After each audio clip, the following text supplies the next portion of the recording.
बस थोड़ा सा इंतजार, अभी आ जाएंगी अम्मी। Relax relax.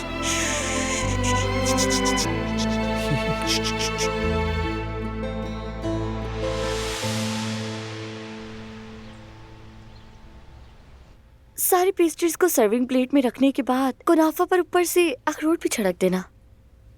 जी ठीक है। आप दोनों कैसे हैं? कैसी चल रही है तैयारी? कोई काम है तो मैं करूं? नहीं, बहुत शुक्रिया आपका। गुल साहिबा मेरे साथ करवा रही हैं, हम मिलकर कर लेंगे। हाय गुल, खुश रहो मेरी जान। अरे क्या होगा भाभी, हम चारों तरफ से सब निपटा रहे हैं। आप बस बच्चे को अकेला ना छोड़े। आप जाए यहाँ से, मैं देख लूंगी। जब तुम माँ बनोगी ना, तब सब कुछ मैं खुद संभालूंगी, वादा। मैं तो बहुत नखरे करूंगी, पहले से ही बता रही हूँ आपको मैं। तुम जितने चाहे नखरे कर लेना, हम तुम्हारे सब नखरे बर्दाश्त करेंगे। ठीक है, फिर तय हुआ। चले अब आप बाहर जाएं। मीरान आपको याद कर रहा होगा ना? आई, करता होगा है ना?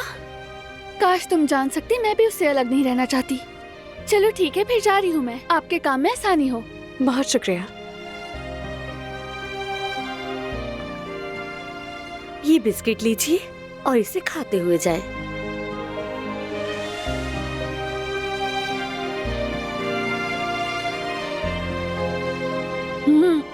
बहुत ही जबरदस्त है ये।